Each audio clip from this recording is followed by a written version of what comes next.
Jahongir aka, maktabimiz haqida ko'p berilayotgan savollarga qisqa javob berib ketsangiz. Birinchi savolimiz, maktab qayerda joylashgan?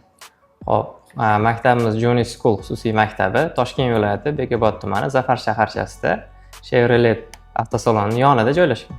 Keyingi savolimiz, qaysi sinflardan qabul qilasiz? Bizda barcha sinflar qabul qilinadi. 1-sinfdan to 11-sinfgacha bo'lgan sinflar qabul qilamiz. Qaysi fanlar bor, qaysi universitetlarga tayyorlaysizlar?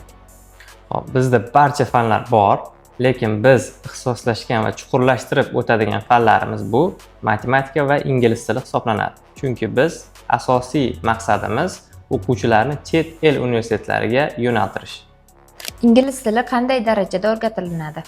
Ingliz tili bitiruvchilarimizga IELTS 7+ darajasigacha olib chiqib o'rgatiladi.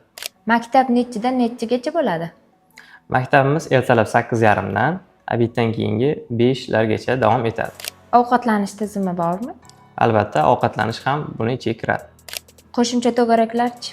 Albatta, obeddan keyin biz o'quvchilarimizga qo'shimcha to'garaklar tashkil qilamiz. Buning ichiga sport to'garaklari va IT dasturlash to'garaklari ham kiradi. Telefon ishlatishga ruxsat bormi? Afsuski yo'q.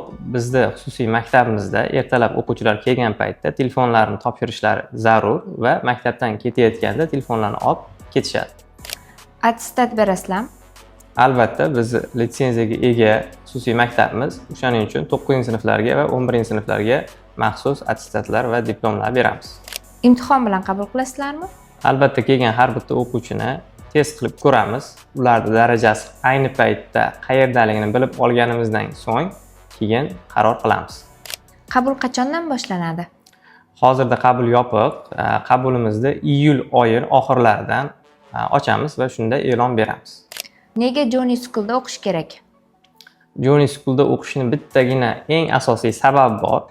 Bu asosiy sabab shuki, siz agar farzandingizni kelajakka uzoqroq muddatda tayyorlamoqchi bo'lsangiz, bizni maktabimizga olib kelishingiz kerak. Rahmat kattakon.